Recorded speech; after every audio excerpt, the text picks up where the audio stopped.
Meeting of the Creeks Advisory Committee to order. Thank you very much. Can we get a roll call? Ms. Heller, Present. Mr. Klein, Present. Ms. Owens, Present. Ms. Silva. Present. Thank you. Thank you, everybody. Thanks for being here. The next item on the agenda is approval of the minutes from the February 15th, 2023 meeting. We're going to waive the reading, but does anybody have any corrections? Otherwise, I will ask for a roll call vote on approval of the minutes. Recommendation in a second. So I need a motion and second. I'll motion that. I'll second. This is the voice vote. Okay. All in favor of passing the minutes? Aye. Aye. Aye. Any nays or abstentions? No. Motion passes unanimously. Are there any agenda adjustments? No. Thank you. The next item on the agenda is public comment on items not specific to what is on the agenda. Do we have any member of the public that would like to address the committee on a subject within the jurisdiction of the committee but not scheduled for public discussion tonight? Nobody online either? Okay, thank you. So the next item is any committee member or staff communications. I don't have any, except that my name's George Johnson. I don't know if all of you know who I am. I'm filling in for Cameron. So I am the supervisor in the Creeks Division. And so I think we can take it away and bring in our first speaker. Thank you very much. So we'll move on to item 7, our business items. And our first item is a Southern Coastal Santa Barbara Creeks Bioassessment Program and 2022 report. And I will hand things over to Dr. Murray. Thank you. Thank you, Chair Heller.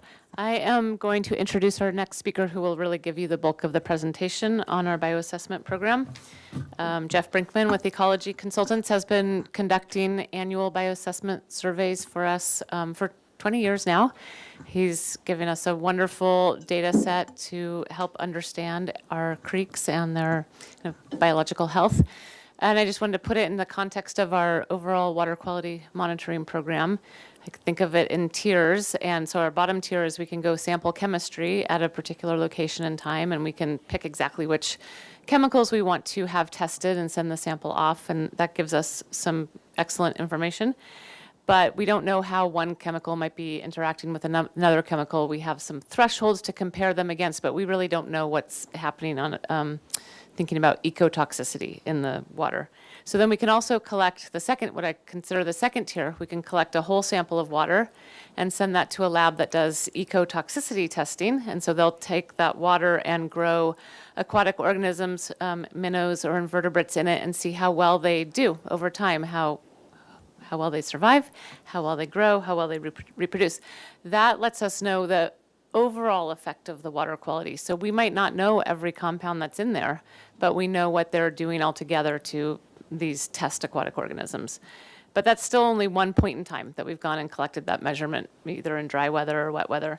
And so then the third tier, this bioassessment, is looking at the actual organisms in the creek water and on the bottom and comparing them to what's known about aquatic organisms from polluted and unpolluted areas. And Jeff will tell you all about how that's done. But that takes the effect of the water quality over a period of time, so the whole growing season up until when that sample is collected. And we've worked together. Jeff came out of UCSB with Dr. Scott Cooper, was his advisor, and he really is the best expert on this topic in our area. So we're lucky to have him still doing this. This year, for the first time, we also collected some environmental DNA, and that's going to be used to try to figure out which invertebrate species are there also. And we'll be kind of comparing those results to what Jeff brings forward. And Jeff's going to talk a lot about the long-term changes. These invertebrate communities really respond to the fires, floods, scouring events, but then they bounce back, sometimes faster, sometimes slower than others. So with that, I will turn it over to Jeff.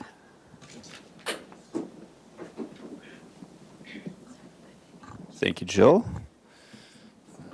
Is there something I click on here, George, to bring it up? Yeah. Southern Coastal, right? There we go. Okay. Okay, here we go. I think. There we go. Okay. It might be on. Okay, here we go. Here's page 1. Okay. Thank you for the introduction, Jill. Much appreciated. It's been a pleasure to work on this project with the city and the county of Santa Barbara the last 20 years or so. I really enjoy it, and I'm glad that it's been so beneficial with respect to the data it's provided and how it's helped the city guide their actions to try and preserve and enhance water quality and creeks habitat. So the official name of our program, Santa Barbara Streams and Estuaries Bioassessment Program, and we got today's date on there. So what is bioassessment? What does that mean? That's using biota, so what's living in a given ecosystem is the indicator of ecosystem health or biological integrity. So in this case, we're talking about aquatic habitat. And then what is biological integrity? What does that mean? Again, it's ecological health from a biological perspective. So what assemblage of species is living in a given habitat with respect to the composition, which specific species are there, the richness, the overall number of species, and then trophic structures referring to things like food webs, predator-prey, grazers versus predators versus in streams we have shredders and collectors and those type of things that have different strategies for survival and obtaining their food. So we're comparing the assemblage that we find in whatever site we're looking at, and we're comparing that to what we would call natural habitat in the area. So for example, a natural habitat would be something that is not greatly impacted by human development. So why use rapid bioassessment? So habitat degradation is what we consider a biological problem. We don't really necessarily care that there's not enough cobble in a stream just for the sake of cobble. We care about it because it affects the aquatic life that lives there, the fish, the invertebrates, and whatnot. So it makes sense to use the biota as your measuring stick if you can do that. Also, the biota gives you a long-term indicator. So as Jill mentioned, we can go out and do water chemistry sampling, which is great. It gives us a snapshot of one aspect of the ecosystem. The biota is living in whatever habitat is that we're sampling for over time. So they could be in there for weeks, months, years, and they're integrating those conditions over time. So what is alive there gives us a really good indication of the overall condition of that ecosystem. It's also proven and cost effective. There's a long history of bioassessment use dating back to like the 1850s is kind of when it got its origins. And it is one of the more cost effective methods that we have to get the information that we get out of it. So the purposes with respect to this bioassessment program, which involves the City of Santa Barbara and also County Santa Barbara Project Clean Water, they've been partnering on this since 2001, which is great. Collaborative effort as far as the funding goes. So it's a long-term monitoring of biological integrity in local streams and estuaries. So over time, every year we're out there sampling and we're getting an indication over time of the condition of those habitats. We're trying to evaluate how the habitat and how the ecosystem and biological communities respond to natural and human influences. We'll talk a little bit more about what some of those are. Detection of impacts and sources of habitat degradation. So if we look at a specific site and we find the biological community is impaired at that site, that's a red flag. Hey, something's going on here. And then we can start, not myself, but the city can start investigating what's going on there. Why is the biological community impacted there? And they can use other methods to do that, source detection, that type of thing. Evaluate effects of habitat restoration and water quality improvement efforts. So several of our sites are located within city habitat restoration areas or downstream of water quality improvements that have been made. So it gives the city a way to measure the hopefully positive impact of those projects. Our study area, it's basically the southern face of the Santa Ynez Mountains for the most part, from the county line at Rincon Creek all the way out to Halama Creek. We do have a couple sites that we've done that are Santa Ynez Valley and a little bit north as well, one up in Orcutt for the county. But for the most part, it's that southern face of the Santa Ynez Mountains. The first component, so we have a streams and estuaries bioassessment program. So the streams, we started just with the streams in 2000. We look at approximately 20 streams each year. We've surveyed close to 70 now unique stream reaches and a total of 435 surveys. So we've done a lot of surveys over the years. The city reaches, city study reaches are in Mission Creek, Sycamore Creek, and the Aurora Borough watersheds. We're also branching out this year into a couple of smaller watersheds at Honda Valley we're going to take a look at. We actually have done that. And then Lighthouse Creek also, we're going to try and get down in there. It's a little overgrown, but we're going to give it a shot. And then we're looking at a full range of conditions. So the pictures that you can see there, you've got a picture of Mission Creek at Rocky Nook, very natural looking stream. It's got a few upstream impacts here and there, but for all intents and purposes, a really nice stream. And then Mission Creek downtown is on the bottom. You can see it's still a stream. It's got riffles and pools and vegetation, but it's also got things like buildings serving as stream banks and a lot of urban pollution and effects to the hydrology throughout the watershed. Estuaries we've been studying since 2012, so it's been over 10 years now. There's not obviously as many estuaries as there are streams. Every major watershed doesn't end in a nice body of water out there on the beach that we can go out and sample. But we do have 15 unique estuaries that we've surveyed along the coast, over 100 surveys in total. Some of the classifications down there, I haven't really talked about that yet. So high disturbed, those are highly disturbed estuaries or streams. We just classify them based on their physical characteristics and the watershed characteristics, how much development, what percentage developed the watershed is, and then what we find physically at that site. So in the city, we have Mission, Sycamore, and Aurora Borough, all drain fairly urbanized watersheds. We look at some moderately disturbed sites, Tecolote Creek out in Goleta, Carpinteria Creek, that are more agricultural, a little bit of residential, but not as urbanized as the inner city sites. And then also some reference sites, so this would be our least disturbed sites, Gaviota and Gaviota Creek, Halama Creek estuaries. Not totally pristine, but relatively speaking, the best of what we have available for estuaries. So what do we do on a bioassessment survey? Just to get into the nuts and bolts of it a little bit. We start off with field surveys. The crux of our program is benthic invertebrate sampling, so aquatic insects, crustaceans, worms that live on or in the stream sediments. That's what our program is, the biological component is mostly based on. We also do some basic water chemistry monitoring just with a handheld meter, dissolved oxygen, pH, conductivity, salinity, just basic measurements. We do a physical habitat assessment using a protocol that we developed where we're ranking the streams on several different components like the riparian corridor width and composition, the stream bottom complexity, different types of habitats that are present, the substrates present, the oxygen levels, those type of things. We use those physical measurements to come up with a score on a scale of 1 to 100 on its physical habitat quality. Also plant and vertebrate species observations. So we're out in these streams for an hour or two per survey. We take an inventory of the riparian trees, understory, the aquatic plants in the stream bottom, and also any vertebrate species, whether aquatic or terrestrial, that we're seeing. The fish, the frogs, the birds, saw a nice broad-footed mole in Sycamore Creek this morning that was a surprise. Anything that we can observe, we record. And we also use that information in our assessment efforts, more in a qualitative sense. So we have the field surveys. Then we also are looking at maps, aerial photos, and we use a GIS to calculate watershed level characteristics, the percentage in the bottom. The top picture there is a picture of George out there in Hot Springs Creek a few years back doing physical habitat assessment.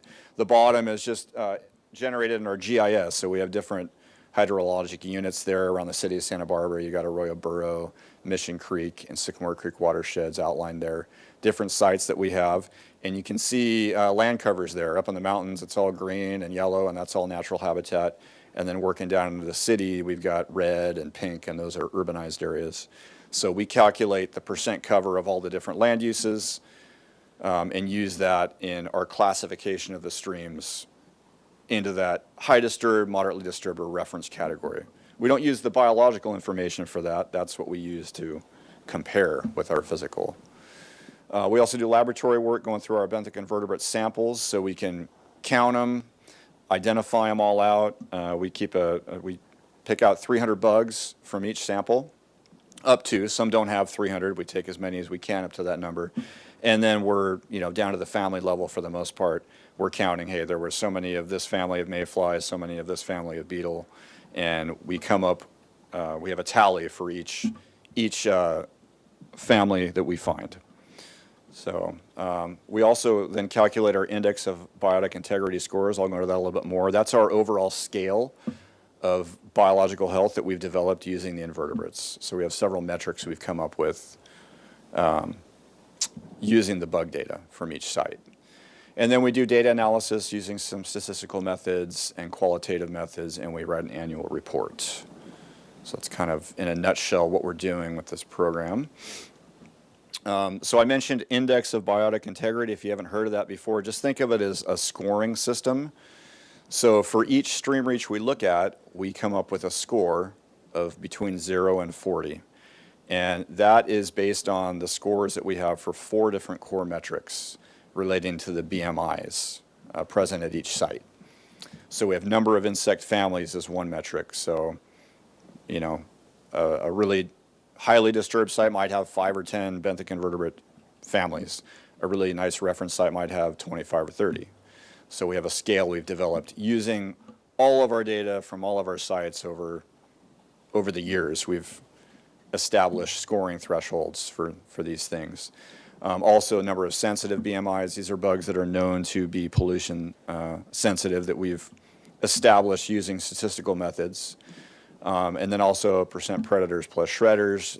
That relates to a functional feeding aspect of the community. And all these metrics that we're using for the IBI have all been rigorously tested with statistics, and they all show a very strong response to a human disturbance gradient. So they all have a minimum or maximum value at a highly disturbed site and the opposite end of the spectrum at our reference sites, as shown by statistical methods with a lot of replication. We have hundreds of sites we've looked at. So this is all very well documented and very reliable for the most part, this scoring system.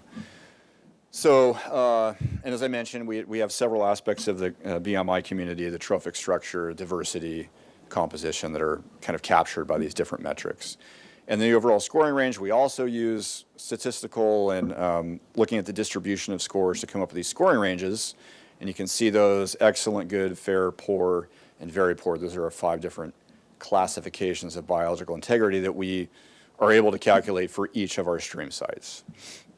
And these scores are useful because they're combining all of this data, which is like, okay, this site had all these mayflies and these stoneflies and the blah, blah, blah, blah, and this site had this. That means something to me, but to the average person out there, they just want a nice, simple number that we can use and track the integrity of these sites from year to year and from site to site. So we can compare through time and we can compare through geographic space. So that is helpful just in the overall management of the watersheds and streams. So what we've kind of found over the years, we got a box plot here on the right, and this is showing our different categories. So you've got highly disturbed. There's one in the middle. Don't really worry about that too much. That's kind of respect to fire-affected sites and drought-affected sites. But you've got your high disturbed, moderately disturbed, and reference sites, and then you've got IBI score on your y-axis. So you can see the box plots there. The rectangles are representing basically the middle 50% of that distribution. The blues are your means and your error bars and your standard deviations and all that stuff. There's a really good separation between these groups using the IBI. It's not perfect. We do occasionally have a reference site that might score in the poor range. Usually that's because it's been affected by drought or fire or something like that. The highly disturbed sites really tend to kind of hover in the very poor to poor range, the lower parts of that IBI. And we found it to be very accurate over the years, 86% to 2 classes of integrity. So that, for example, would mean 86% of the time overall, a reference site is classified as good or excellent, and a highly disturbed site is classified as very poor or poor. And then 98% of the time to 3 classes. So a reference site is being classified as fair or above 98% of the time on the whole. And a highly disturbed is from very poor to fair 98% of the time. So we don't really have a lot of gross misclassifications using the system. It's pretty reliable.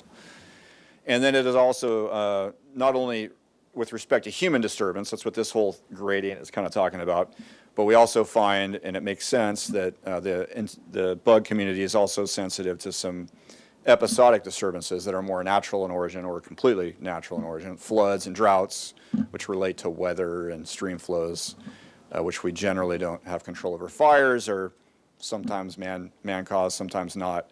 Those also have had major effects on the streams.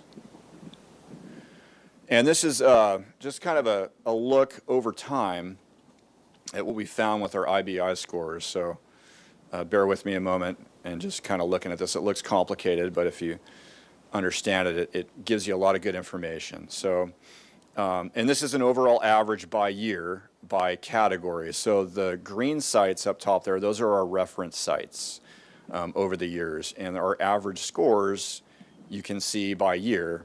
And then the moderately disturbed sites are in yellow, and the highly disturbed sites are in red down there. So if you kind of focus mainly on the reference sites, you can kind of see what's happening, and the moderately disturbed sites kind of mimic that as well. And then the highly disturbed sites are just kind of always scoring low. They fluctuate a little bit, but if we kind of go through this with time, first 4 or 5 years, we had relatively high scores for the reference sites, 35 or above. Then we had a huge flood year in 2005. It was, I think, the second wettest year on record. Scoured out the stream communities, you saw a pretty good drop in the IBI scores because you're basically starting over after those floods, and then the community's got to rebuild itself. So when we go out and sample in May, it's still in that process of rebuilding. The next year, it's back up, and then it kind of stays in that 30 range for the next several years, and then we had a big drought starting in 2012. And we had, as you all know, we had 5 or 6 really low rainfall years consecutively almost. I think we maybe had 1 decent rain year in there. So you saw the scores come down because you've got streams that are either, very low in flow. Some of them are drying up. Some of them we go out to survey them and they just have standing pools. They don't even have riffles. Dissolved oxygen levels drop, and you see the invertebrate community drop off as well. Then we had some fires mixed in there as well. That affected some of our sites. And then we have had it come back up since the drought ended, and it's kind of come part of the way up, not completely back maybe to where we've seen it in the past. We've had a couple good rain years. Obviously, we had a great rain year this year. This year's scores aren't included because we haven't generated them yet. But you can kind of see over time what happens, how some of these episodic things, a big flood year can have an impact, then the streams, they bounce back. And then the drought, that's a more prolonged effect. And the streams eventually will bounce back if they get more normal stream flows. Wildfire is another big stressor on the stream community, and that's something we've studied. It's been pretty interesting to see. So these are moderately disturbed or reference sites. All of these, we've got all these lines are a different stream site. So streams in Sycamore, Arroyo Burro, Mission, Rattlesnake, Carpinteria Creek, Montecito Creek, all affected by different fires, some by the Thomas Fire. Some of these sites were affected by the T Fire, the Gap Fire years ago. The Hezecita, was it Hezecita fire, right? Yeah, okay. Those were all major fires that burned, 50, 60, 80, 100% of the upstream watersheds of these specific sites. So we had data for some of them before the stream. That's year 0, and you can see the scores are kind of higher. And then you see a big drop. That's year 1 is the year after the fire, the first time we were able to sample after those fires. You see a big drop in the IBI scores. And same thing kind of with floods and that type of thing. You burn the watershed, you lose the vegetation. Some of the stream channels were burned, so you're losing riparian vegetation as well, which is part of your habitat right in the stream. And then you get these big flushes of sediments that come through because all the watershed soils are so erosive. So it really hammers the stream habitat for invertebrates, for fish, for everything. And then over time, that's kind of ground zero that we're measuring the first year, and then you see a gradual increase over a few years, and streams generally get back to where they were, within 3 or 4 years following a fire. That's another thing we've been able to look at with the program. And then this is just sort of a summary of what we've been talking about, our 3 major things that we've identified with respect to episodic disturbances, the floods, the droughts, and the fires. The recovery takes months to years. Some species may need a lot longer or may not return. We've seen trout disappeared from the Mission Creek watershed for over 10 years following some of the fires and droughts. Montecito and Carpinteria Creek, same thing. And then in recent years, we've seen a couple of trout in those streams, in Rattlesnake, in Cold Springs Creek recently. Carpinteria Creek, haven't seen them come back there yet. So there were once, when we started this program, we saw them all the time. There were healthy, seemingly healthy trout populations in those streams.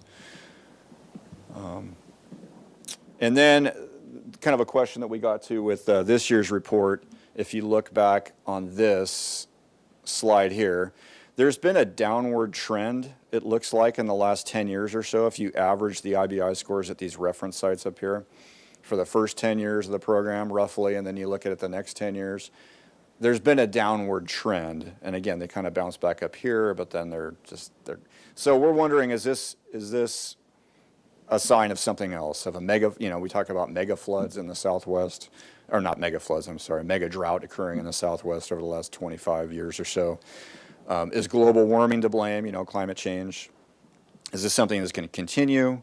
Or are we going to see a rebound? Because obviously we've had periods of drought in the past, and then we saw some really wet years in the late 90s and early 2000s, and then we kind of went through the drought here, and now are we back on the upswing? And we'll find out with time. Am I taking too long here? We okay? Okay. Got a few more slides here. So stream restoration projects. This is obviously of particular interest to this program here. All the work that you folks have done with the city and over the years. Kind of our first one that I was involved with was at Bonnet Park. That's Mission 2. That's our site there. That's what we call it.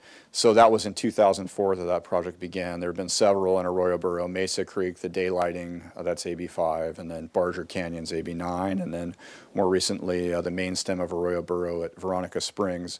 So these are sites that we look at every year or every other year or so. And what we found, it's pretty striking, the improvements in the habitat conditions at the sites when you look at the channel bottom, the substrate, the bank stability, riparian canopy, and then the composition of the riparian habitat is definitely improved, and we see more birds. We see obviously a higher native plant component. We see better riparian canopy cover and cooler stream temperatures in general. Excuse me. And those are, for the most part, kind of site-specific projects. There's also been some water filtration. There was a UV system that was put in at Bonnet. I'm not sure if that's still operating.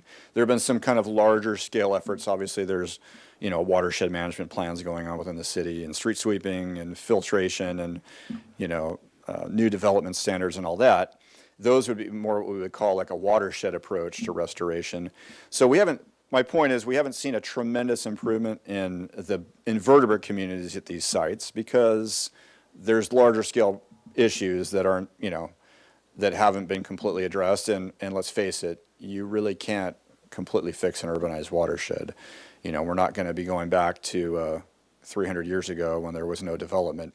There are limits to what we're going to be able to do. But nonetheless, we're able to track what's happening at these sites. And, like in the case of Mesa Creek, before it was in an underground storm drain, so I'm assuming there wasn't a whole lot of stream habitat. Now we have a viable stream community there, and it may not be as diverse as, a pristine site, but it's still there and it's providing habitat for a lot of aquatic life. And then this is just a graphic of the IBI scores at these different restoration sites, which we have a pretty long record for some of them. And you see they kind of bounce around, and all these sites are in the highly disturbed categories, so they've all kind of continued to be in the very poor to poor range. And then estuaries, just a little bit more information on our estuarine sampling program. We survey those in the fall. That's kind of the most stable time for the estuaries with respect to salinity and temperature and stream inputs and that type of thing.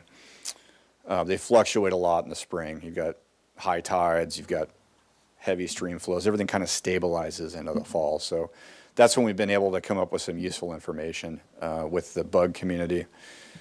We calculate metrics over the years for the estuaries similar to streams, and just trying to come up like, okay, what metric can we come up with that is going to be reliable in showing a relationship with human disturbance?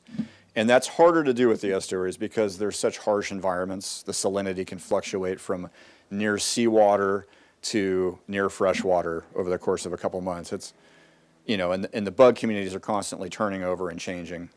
And there's not a tremendous number of aquatic organisms that can handle that kind of fluctuation. So it has been more difficult to come up with reliable indicators for the estuaries. But nonetheless, after about 10 years or so, we've made some progress with that. And we do have an index of biotic integrity for the estuaries as well. Let's see here. Are we missing something here? Last slide. Oh, hold on. I think something just kind of froze up. Let me get back into this here.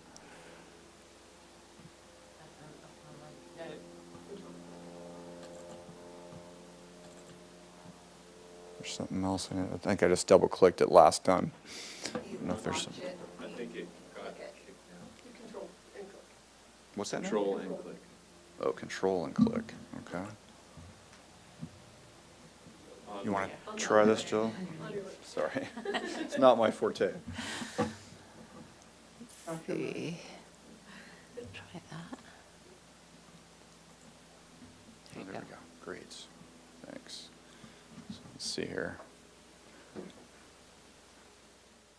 So we do have, and this year was kind of the first year, we've been kind of revising this assessment tool over the last few years, and now we have what we would actually call an index of biotic integrity for the estuaries because it's actually based on more than one metric. So for a while we had one metric we were working with, which was percent sensitive BMIs, and now we've been able to add a second metric, which is the number of sensitive taxa. So we have a composition metric, and we also have a richness or diversity metric now. Similar to the streams, 5 classifications of integrity: excellent, good, fair, poor, and very poor. And we also, with this metric, so to your right here, we have another box plot here. We have our reference sites up here with our IBI scores for the estuaries between 0 and 20 are up on this upper end here. Moderately disturbed are in the middle, and then the highly disturbed group is on the bottom here. Those are your mean IBI scores and distributions. So it works well. It doesn't work quite as well as the stream, so our statistical tightness of fit isn't quite as good, but it's still a respectable R-squared, almost of 0.5. Our p-values, that these are different from each other. Sorry, I shouldn't be allowed to use this thing. Our our p-value is minuscule, and what p is basically referring to is it's rejecting the null hypothesis. The null hypothesis is that there's no difference in IBI scores between these different groups of estuaries. So the probability of that is like, 1 in 10,000. Once you get to 5% or less, we reject the null hypothesis and we say, yes, there is a difference between these groups, and we call that statistically significant. And we base conclusions on that. So anyway, it is still a really effective tool. It is giving us good results. The consistency and accuracy of this, it's 73% accurate to 2 classes. So again, that would be a reference site as either being scored as good or excellent. To 3 classes, it's 90%. So a reference site's being classified as fair, good, or excellent. So 10% of the time, these sites are falling outside of that range. And that could either be just due to sampling, inconsistencies and chance, or it could also be due to something else going on, like with our streams when we have natural impacts that are occurring, like the fires and the floods and all that. The accuracy of this works really well at moderate salinities. That's anywhere from like 5 to 18 parts per thousand salinity in the estuaries, and that's where most of our estuaries fall. It's a little bit less reliable with highly disturbed sites at low salinities. We've had some highly disturbed sites scoring in the fair to good range with really low salinity. And then also at high salinities, it hasn't been as reliable for our moderately disturbed to reference sites. So it seems like there may be some limitations to it because, the salinity does fluctuate so much. Anyway, that's what we've found so far. It's proven to be a pretty reliable tool. And that's the end. That's all I've got for you. Thanks for listening to that long presentation. Much appreciated. Thank you so much. That was fascinating. I want to open it up to questions or comments from other members of the committee. Just to thank you. No questions. I don't Welcome. begin to be intelligent enough to ask. It's a lot of data that's not part of my world, but appreciate it and appreciate the just the presentation, and it makes it pretty easy for someone like me to understand. So thanks. Yeah, most welcome. My pleasure. Yeah, thank you. And I second what Chris said. I haven't looked at a lot of these words and graphs since UCSB. It was like 10 years ago for me. So really cool to have that explained in a way that was just really easy to wrap our heads around without dumbing down the report you did. So thank you for your presentation. Glad. Yeah, I'll echo the thanks, and then also to the Creeks Committee and the County Project Clean Water for supporting this long-term data set. It's really valuable to look at our communities and our coastal streams here, and to have that over such a long time period. It's kind of exciting, and I'm excited to see, or interested to see, what we see moving forward after this year's rains and For sure.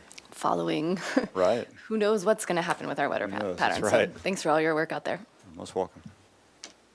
Thank you so much. And Dr. Murray. Hopefully this question will be of interest to the committee too. So if we have these creeks and in our lower reaches we have bugs, and there's still a lot of bugs there, but they're just slightly different. Is there a projected effect on the rest of the riparian ecosystem? Are fish going to suffer if there are different bugs there? Are we going to have different bird diversity? Do you see that as is it a problem just in the stream, or does that problem project to other levels of the ecosystem? Are we talking about, like if climate changes and are we just talking about just naturally? Just the sites with the lower IBI. Right. IBI is a great signal that you might have water quality problems, Right. or habitat problems, but in areas where we've restored the habitat and we know that we have pretty good water quality from testing, but we still have those low scores. Right. Do you see that as extremely problematic or just an indicator? Right. And yeah, that's kind of a loaded question. So it could really depend on the species, and what specifically they eat. Like for example, trout are kind of known that fishermen use flies, right? They go mayflies, caddisflies, stoneflies, alderflies. That's what they eat. So if you do have a reduction in that food source, then yeah, it's, that particular streams are going to be tough for a trout to exist in. So the more natural, the community can be, the better, and the better chance that we're going to have, for the species that we're the most interested in, those keystone species. And, some bugs aren't going to come back to a site that, maybe has a beautiful riparian corridor, but it's still surrounded by an urbanized area, so you don't have that upland habitat anymore. And there are habitat requirements of different bugs, some of them, the things that they need probably aren't there, so they're not going to come back to that site. But we're doing the best we can, and yeah. And like with trout, they didn't really spend a lot of time in the lower ends of these reaches anyway. The real good habitat's up towards the foothills and the mountains. They kind of use the lower reaches as a passage. So if we can restore that and give them something to eat along the way, and they can actually make it through our road crossings and through the debris dams and all that kind of stuff, that's equally important. Thank you. Sure. Again, thank you so much. This was fascinating and, as my colleagues have said, actually comprehensible. So much appreciated. The next item on the agenda, 7B, is the 2022 Creek Inventory and Assessment Study, and that's going to be Liz Smith making her presentation. Thank you so there. much. Okay, let's see if we can get this pulled back up here.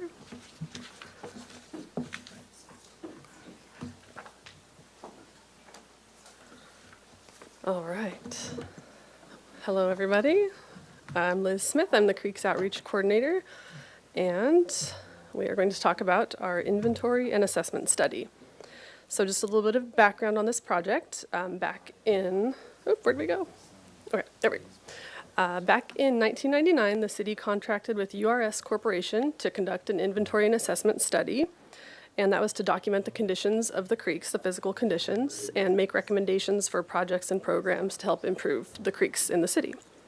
So of course, shortly after, the city voters approved Measure B, and the Creeks Division was established, and so this study helped inform early Creeks Division projects and programs, and so now we're at the point where we are updating that data set. So changes to the creeks over the past 20 years, of course, there have been a lot of naturally occurring changes, like Jeff mentioned, rain, fire, everything naturally occurring in the creeks. And we've also completed a number of creek restoration projects, including creek widening, removal of concrete and asphalt, creek daylighting that you see in this example at right. That's Mesa Creek that used to be within a storm drain, and we completed an early project there, daylighted that creek. It's now an open channel, wildly different area.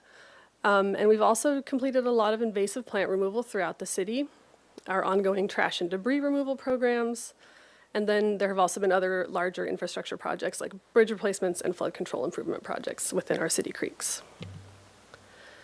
So our updated study, our 2022 study, we contracted with Stantec to conduct that work. They walked the creeks, recording GIS data to compare those results to the 2000 study, identify areas in need of restoration efforts, and as closely as we could, we followed the same methodology as the 2000 study. So this map shows our study area. It was approximately 43 miles of creeks that were walked, and during the period of August 2nd to December 20th of last year. And newly included this year were Mesa Creek, because of course it was in a pipe in 2000, and Upper Las Positas Creek on the golf course, which again really didn't exist. So now there are open creek channels and ponds there.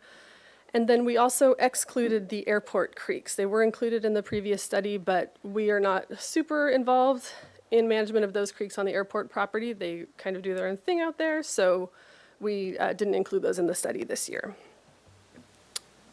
So the data collected during the creek walk, they worked in teams and collected point and line data. So everywhere they passed a bridge, they would drop a point on their GIS data collection. They did a lot of it on their phones. And any pollution, pipelines, drains coming into the creek, wells or pumps taking water out of the creek. And then they collected line data at any access points or trails, and they kind of followed the trail up to the street so they could see how people are accessing the creeks. aquatic features, bank erosion, bank modifications. So just anything that they observed within the creeks. They were collecting this GIS data for us.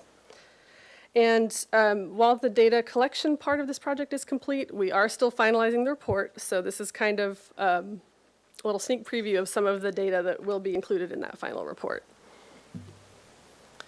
So here is an example of aquatic features. And so I apologize that it's kind of hard to see. Maybe I can. Okay, so this is the upper Caltrans channel on Mission Creek. And you can see here on the left is the 2000 data collected. And there's like a tiny pool here, but not really any water in this creek. And we know why, because it's flat and dry most of the time. The water moves quickly or evaporates, and we just didn't have any standing water. Here in 2022, you see this long red line, and that is our fish passage channel. So they did observe water here, which is great, because that's what we wanted to see to provide room for steelhead to get upstream. So. Then we have bridges, and here's something where we wouldn't expect to see much change over the past 20 years. You can see most of the spots, we see a blue dot for 2000, and a red dot for 2022.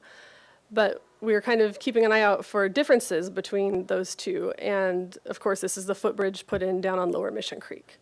So some of them are really easy to explain. We're all very familiar with this area. Some of these things we might want to look at closer. Why is there discrepancy between these two studies? So some of the data was really surprising to us. Bank erosion numbers, you can see this really wild change in the numbers, just far less erosion this time. And so some of the considerations that we've talked about with the consultant and with staff, in 1995 and 1998, we had intense storms, and so were we still seeing a lot of erosion, more than we might on another year following those storms. We've also, again, had several years of drought leading up to this study. Again, we've conducted all of our restoration efforts, and then humans are fallible and collecting that data, and again, as much as we tried to stick as closely to the same methodology, you're going to have differences between those people collecting that data. And then, of course, early this year, we had some major storm events, and so this data is already out of date. So it really truly is a snapshot in time of the conditions of our creeks. So bank erosion, here is just an example of some bank erosion that was observed, and this is the Arroyo Burro open space right here at the end of Allen Road. And so we know that these purple lines where we saw erosion, that was a big part of our project, was laying those creeks back, creating the floodplain. And so you can see here, they hardly saw any, a little bit downstream here, but really no erosion. So that's really great to see. And here we have an example of one of the pollution maps. And again, 2000 is the blue dots and 2022 is the red dots. And so just anecdotally, as I scrolled through the maps, a lot of them, most of them looked like this, far less pollution this year. And so that was really encouraging to see after our many, many years of creek cleanups, contractors, volunteers, and our outreach efforts to keep litter and pollution out of the creeks. So hopefully all of these things have helped improve this data. And so it'll be really great once we get all of that data from the consultant to dig in a little bit more and see what did they find this year. Is it one large item that we can just go get and remove? Is it a lot of small litter? Do we need to consider putting in a public trash can in this neighborhood to help prevent this litter from reaching the creek? So we're looking forward to looking into that data a little more. Wells and pumps, you can see we only had a handful, mostly in the upper watersheds. So that was just kind of interest to us to find out where people have wells in the creeks. And then Stantec also conducted, transect surveys where they were collecting all of this additional information and measurements on the conditions of the creeks at about 500-foot intervals. You can see all of these little purple dashes across the creeks. And again, matching those locations to the 2000 study as closely as possible. As I noted before, Mesa Creek and Upper Las Positas Creek were not included before, so we've asked the consultant to tease out that data so that we can compare like to like, so that we're not comparing Arroyo Burro with now Mesa Creek. And why are these numbers so crazy? So we're asking them to look at that for us so that we can truly compare like to like. And then the next time we do one of these studies, we can compare the full picture. And so the Transect data, here's just an example, and I kind of went back and forth on including this. I think it will be much more meaningful once we have all of the data and can really dig into it, because this is showing an average across the entire creek. So the channel width, the average channel width got a little bit slimmer, the depth got a little lower, and you know, there are areas like that photo I showed of Lower Mission Creek earlier where we know we now have vertical banks. So of course, that's an area that makes sense. Yes, the width of the channel is less now, but we'll really want to dig into that data and see where we see the big discrepancies and see what why we're seeing those. So, and it is important to remember that this is just an average of those 500-foot intervals across the entire creek. And so Stantec provided us recommendations, areas in need of invasive vegetation removal. We had them primarily focus on public-owned property. That's kind of an easy, if it's the city or the county. The housing authority we partner with occasionally, so that's something that we might be able to work with. And the ability to partner with private landowners, of course, we do that through the Creek Tree Program, and we've done that a lot with our invasive plant removal program. So that is, we do have that opportunity to work with private landowners also. They noted one location in Sycamore. I don't know the exact location yet, but they recommended removal of some kind of failing flood control infrastructure. And then they noted deteriorating bank conditions and channel modifications on all of the creeks on both public and private property, and recommended education to property owners and potentially financial assistance. And then encroachment on the creeks, and they recommended outreach to private property owners. So just letting people know, you know, keep your structure out of this natural area. So, and here's just another example of a couple of locations. So this is Oak Park. So you can see the horizontal lines show that it's city-owned. And they noted some invasive plants right along the channel here. And this is where we have our upcoming restoration project at Oak Park. So that's great, we can tackle this. And then here to the right, we see Hidden Valley Park, where we just completed a restoration project a couple years ago. We don't see a lot of invasives in here, which is wonderful. Here's the Palermo open space property that we purchased, where we will have an upcoming restoration. And this is kind of the lower end of Hidden Valley, where I think we are looking at removing some invasives as well.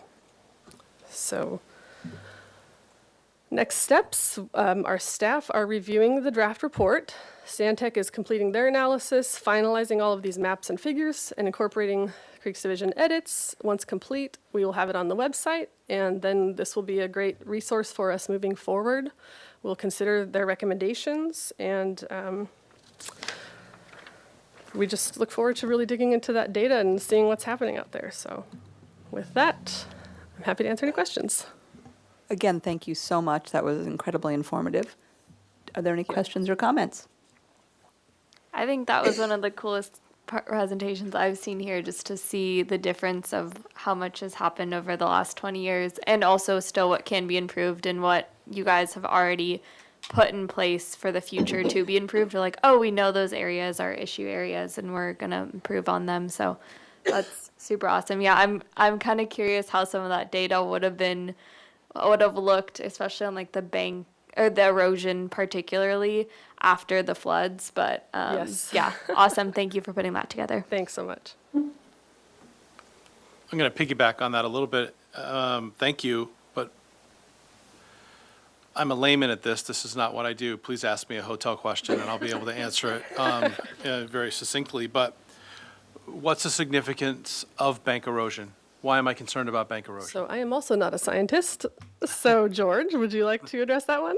So bank erosion can be a problem for a number of reasons, but Mostly what happens with erosion is it's a natural occurrence on sections of the creek. Like when a creek bends, the outside of the bend will erode and then the inside of the bend will build up with sediment. You know, that's just kind of how creeks work. The energy of the creek's flowing really fast in the flood and hits a natural bank. Even if there's vegetation on it, the vegetation and the trees and the roots of the trees help hold the bank in place, but it will still create erosion in those zones. The erosion that we see in urban areas is usually, if you looked at that one graph, on average, it showed that the depth of the creek lowered. So if you can imagine water scouring the bed of the creek and that starts to lower, well, that steepens the banks, right? It makes it over time, it will create banks it goes lower and lower and lower. All of a sudden you got like a canyon, looks like the little Grand Canyon down there, and the water's way down at the bottom, right? So if that bed erodes, that creates those steeper banks, and those banks can fail. And in an urban area, you have development on top, up adjacent to those banks. So for those property owners, that can be dangerous, as well as public infrastructure. You have bridges, roads, other things that are adjacent to the creek. And so this type of erosion in urban areas is usually the cause of that bed slowly degrading is because when you cover an urban area with concrete, you get much quicker flows of water during a rain event than you do in a natural area that's vegetated.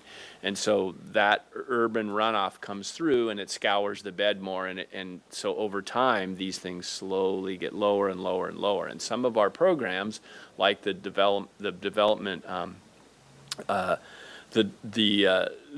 development requirements for new development to infiltrate their water and keep it on site reduces that impact of that. And so over time, we hope that the creeks will stop degrading and that will have less impact and less threats to development adjacent to the creek, as well as if you do have a riparian canopy in that area or anything, you can lose that during those erosion events. Large trees can fall, and that sometimes happens in natural areas, but when you're increasing that problem in the urban areas with that additional flashier runoff from the concrete and asphalt covering the city, it just makes that problem worse. And then when you don't have trees, you have reduced habitat, and then it just kind of snowballs. So that's in a nutshell why we look at those erosion areas and we go and say, hey, are things getting worse or things getting better? And we can do that on a reach by reach basis. As Liz said,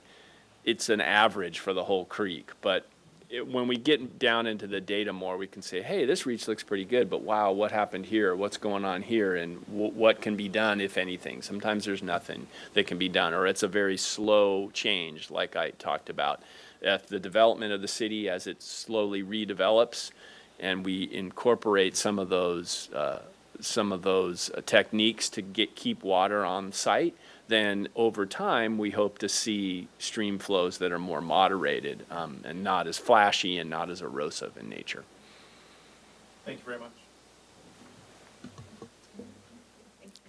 I wanted to ask a follow-up on that, which is this study, which was incredibly thorough and comprehensive, happened just prior to these very, very heavy rains. So all that information is now kind of outdated, isn't it? Right. So how does that affect the recommendations and plans that otherwise staff would make based on the 2022 analysis? I think the recommendations are still good. A lot of them, like I noted, are related to invasive plants, and so that probably wasn't impacted too much by the storms. I mean, there were definitely areas that we know that we heard from community members that had erosion on their creekside properties. So potentially some of that has been washed away, but I'm sure there's plenty of invasive plants to get rid of, and like this infrastructure that was noted on Sycamore Creek, we definitely want to go see what's happening there once we find out the actual location. And so I think that the recommendations are still great and worth looking into. Great, thank you so much. Thank you. Anything else from the committee? And again, thank you for the presentation, and thanks to the folks who did this incredible assessment. Yes. So unless there's anything else, I think we are ready to adjourn for the evening. And again, thanks to staff for all of this, and have a wonderful evening, everybody. Thank you very much.